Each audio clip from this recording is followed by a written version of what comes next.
welcome back to my YouTube channel, my sweeties. If it is your first time seeing this face, I think it's everyone's first time seeing this face because I've cut my hair. But yeah, if it is your first time here, my name is Zinhle. I really do hope that you stay, you like, you subscribe, you share all of the wonderful stuff.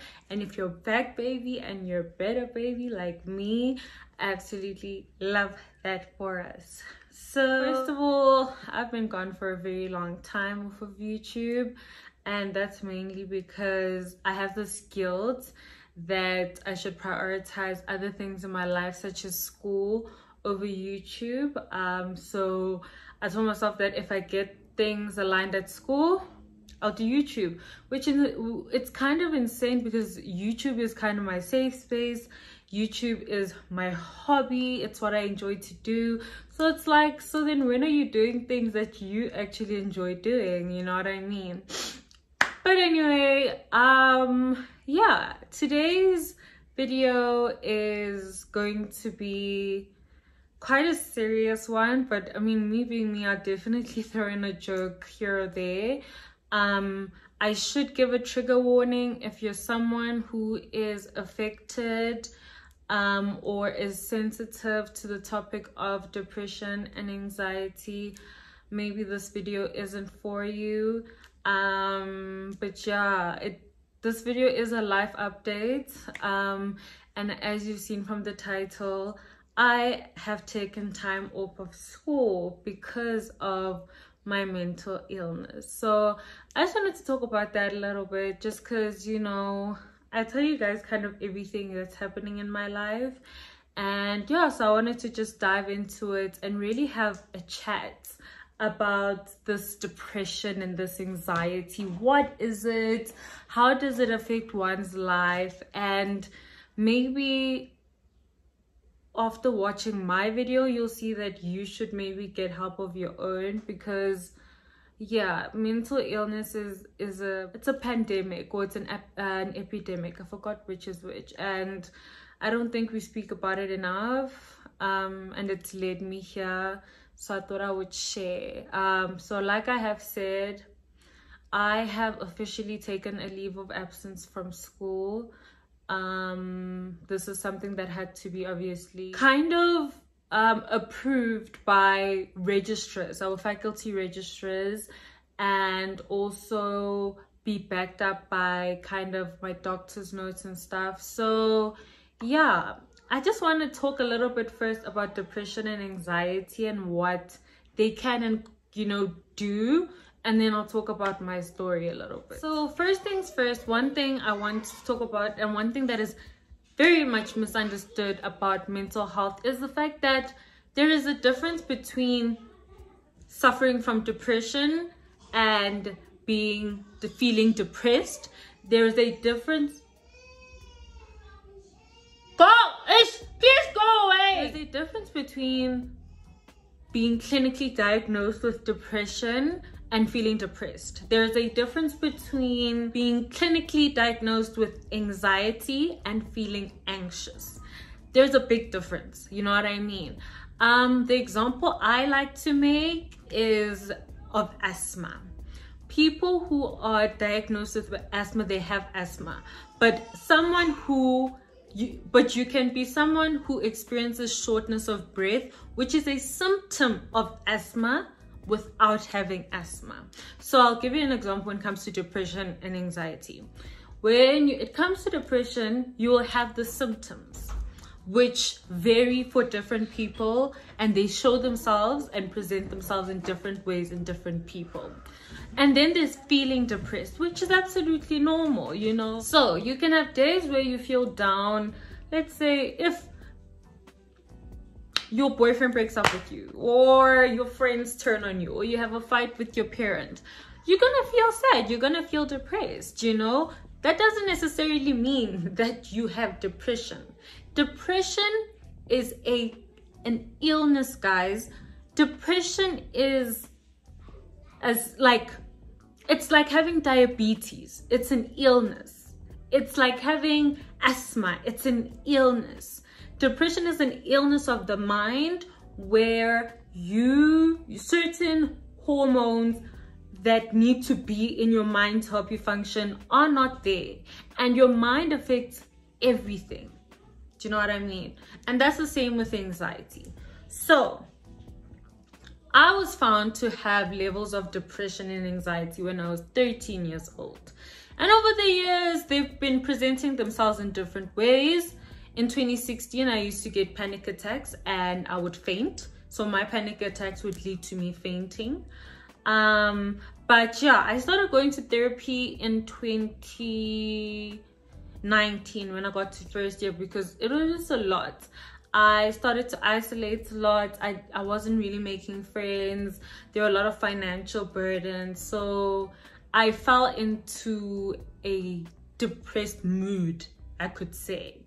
At the time, I was not diagnosed with depression yet, but I could see signs because I would have like days on end where I'm sleeping, I can't get up at night, I don't have any motivation, I feel hopeless, I don't really want to live no more. Like, I don't see the point, you know what I mean? Like, there were a lot of things that I was feeling, and so I eventually, my mom was like, no, let's get you a psychologist.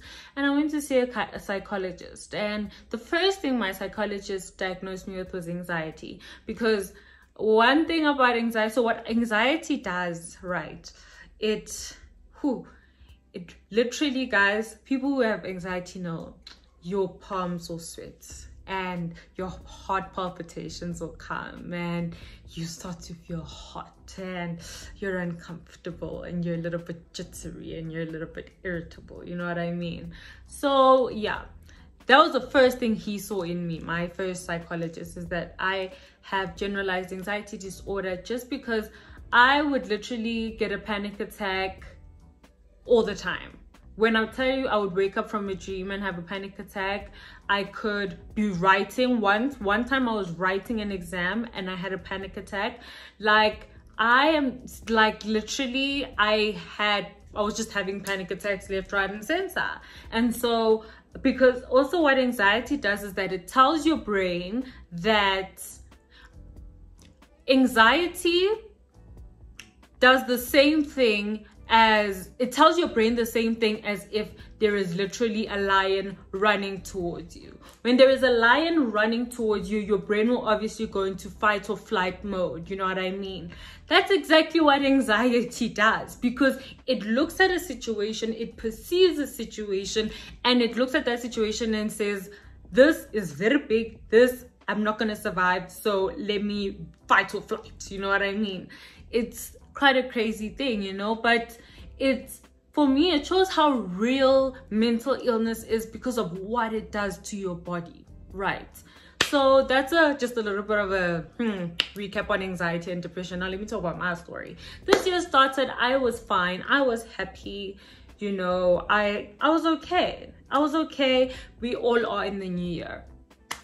At some point in the year, Marchish, something happens academically and it kind of puts me in a sad state, but I in my head I'm like, it's okay. Oh, the biggest thing that happened at the beginning of this year is that I stopped taking my antidepressants. So antidepressants are there to rebalance the hormones in your brain that cause the anxiety and the depression, you know. So it brings them there, it brings them back, etc. You know what I mean? I stopped taking my antidepressants because I thought they weren't working. You know what I mean? I was like, I'm taking these things, but I still feel like, so, you know, why should I do that? Anyway, it started slow, guys. It started with small things, like losing interest in YouTube, something I love doing, like wanting to isolate, staying by myself. When my friends wanted to come over, I didn't want them to come over. You know, starting to hide things from my partner, starting to, you know, having days where you don't get out of bed, like for 2 days. It starts off for 2 days. Your curtains are closed, they're drawn, you have no energy, you're fatigued, but you're sleeping all the time. You know, it doesn't make sense if you really think about it. It does not make sense. You're fatigued, like I say, you don't want to go anywhere. You just want to lay in your bed. It feels like you're being swallowed by your bed and there's nothing that you can do to get out of it. And you need to shower and you need to, you know, like, but you have no energy. For me, I always say people who think that people choose to be depressed don't know what they're talking about, because nobody wants to feel how depression feels. Nobody wants to have no motivation in life. Nobody wants to have no drive in life.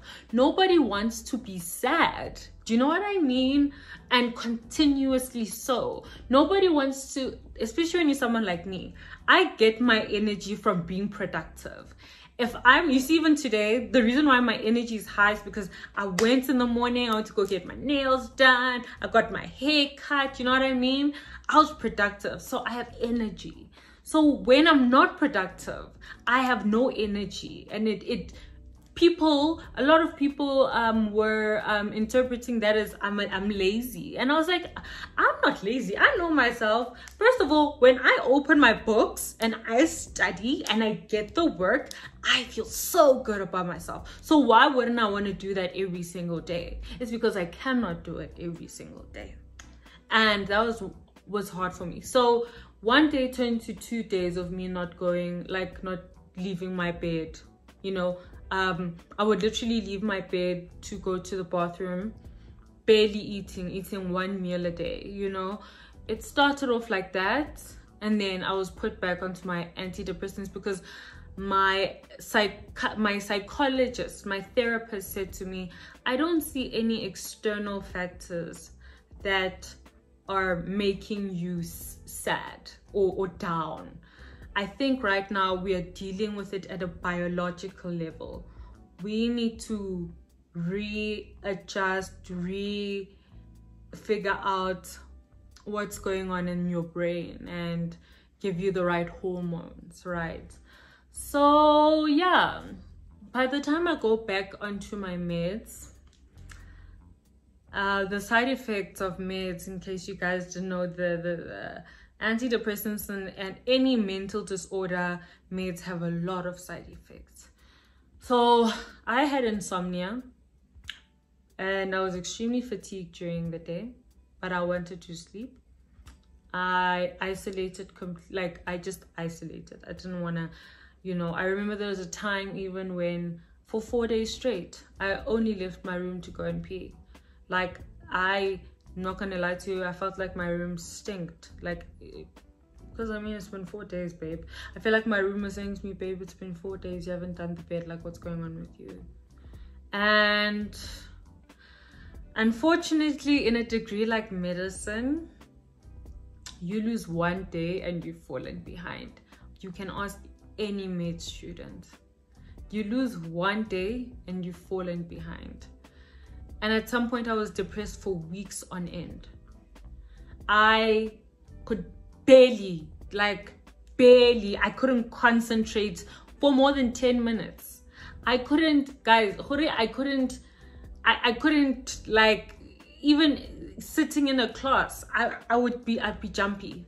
You know what I mean? I'd be agitated and anxious. But now the problem is that there's also the anxiety that's saying, but you're going to fail. What's going to happen if you fail? You know, it's thinking of the worst case scenario. Now I'm anxious, now I'm having panic attacks. Do you know what I mean? It was the wishy, man. That's the only way I can describe it. Ye wishy sana. That's it. And eventually my mom said, I can't. I am not going to lose you to this degree. I'm not going to lose you to this degree. So let's take steps. So I spoke to my academic advisor, spoke to my therapist, everyone that I needed to speak to, and I decided to take a leave of absence from school. What that means is that I am off. So this year of my academic record has kind of been deleted, and then I can go back to school when I'm ready. I don't know when I'll be ready. That was the hardest decision I ever had to make, was leaving school, because If you know me and you know me from high school, or you know me, you know that academics is all I know. I'm an academic. Again, I'm sure I've said this, I usually didn't have to do much to get good marks, to do well. But yeah, it was the hardest decision that I've ever had to make, and I cried, but I knew that it was the right decision to make at the same time. You know, because I remember the exact moment when I made the decision. I was getting ready for clinical skills. Firstly, I love clinical skills because I love my clinical skills group. A7, if you're watching this, comment down below, period.